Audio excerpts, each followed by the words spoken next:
Bonjour à tous et bienvenue dans cette nouvelle vidéo. Aujourd'hui, je vais vous montrer 5 choses que l'on peut faire avec Touch Portal. Alors, Touch Portal, si vous ne connaissez pas, j'en ai parlé dans plusieurs vidéos déjà, donc je vous invite à regarder dans la description. J'ai mis les liens vers les vidéos dont j'en parle. C'est un logiciel qui fonctionne sur Windows et Mac et qui vous permet d'utiliser par exemple votre smartphone ou une tablette en guise de panneaux de contrôle, un petit peu comme les Stream Deck. Si vous connaissez les Stream Deck, ce sont des boîtiers avec des boutons physiques. Vous appuyez, vous pouvez leur attribuer des fonctionnalités. C'est un petit peu la même chose, mais cette fois-ci en version tactile. Touch Portal a une version gratuite, mais que je trouve assez limitée, et il propose également une version pro qui n'est pas forcément très chère. Elle est à peu près à 13 ou 14 $. Donc vous pouvez assez facilement l'acheter. C'est pas un système d'abonnement, donc je vous recommande vraiment ce type de logiciel qui fonctionne vraiment avec une licence unique. Pour que Touch Portal fonctionne, il vous faut l'installer sur votre ordinateur, mais également télécharger l'application sur votre smartphone ou tablette. On commence tout de suite avec la première chose que l'on peut faire avec Touch Portal, c'est ouvrir des applications. Je vais appuyer sur le logo Safari qui est sur ma tablette et Safari va s'ouvrir quasiment instantanément. Voilà, c'est aussi simple que ça. Vous pouvez le faire avec toutes les applications qui sont sur votre ordinateur et c'est quasiment instantané comme vous avez pu le voir. La deuxième chose qu'on peut faire avec Touch Portal, c'est de pouvoir contrôler son ordinateur.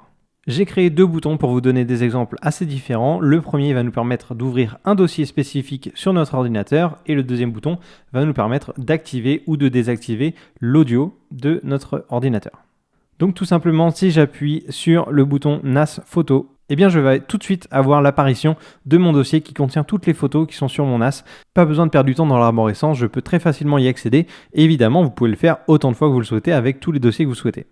Et enfin, le deuxième bouton parle de lui-même. Si j'appuie dessus une première fois, le son se désactive sur mon ordinateur et si je rappuie, il s'active à nouveau. La troisième chose à faire avec Touch Portal, eh bien, c'est de pouvoir contrôler OBS.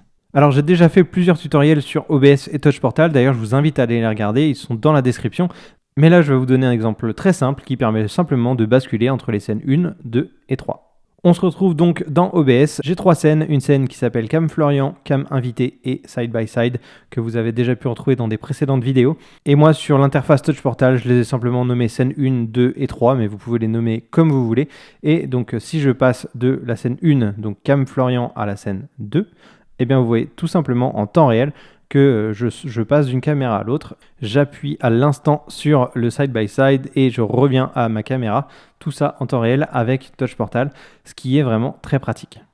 La quatrième chose qu'on peut faire avec Touch Portal, eh bien, c'est de pouvoir gérer le volume des micros ou des haut-parleurs avec un slider.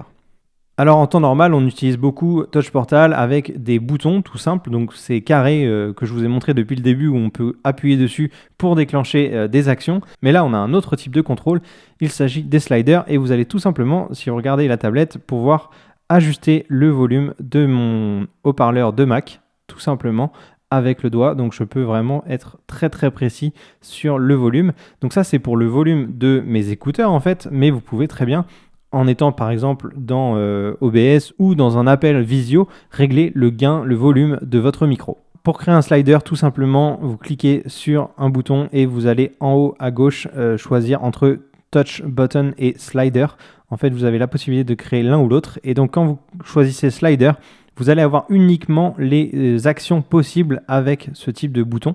Donc, c'est vraiment très pratique. Vous n'avez pas à naviguer parmi tous les boutons pour savoir lequel est compatible. Le travail est vraiment pré-mâché. Et enfin, la cinquième chose que l'on peut créer dans Touch Portal, ce sont des routines ou des multi-actions. Avec un seul bouton, vous allez pouvoir vraiment choisir de faire plusieurs choses en même temps.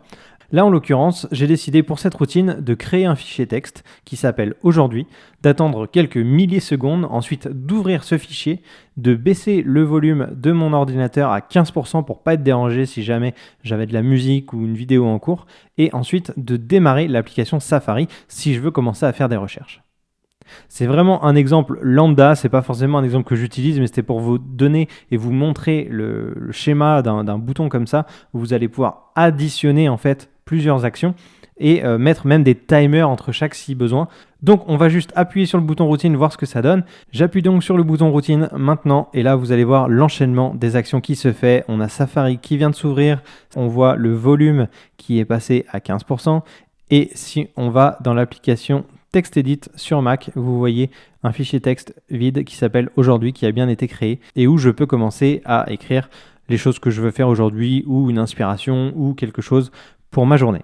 Voilà, j'espère que cette vidéo vous a plu et que ces 5 astuces vous auront intéressé et qu'elles vous auront permis de voir les possibilités de Touch Portal. Il y a encore évidemment plein d'autres choses possibles avec Touch Portal, mais on pourra en reparler dans des prochaines vidéos, notamment des intégrations avec différents produits tels que Philips Hue ou même avec d'autres logiciels plus précisément.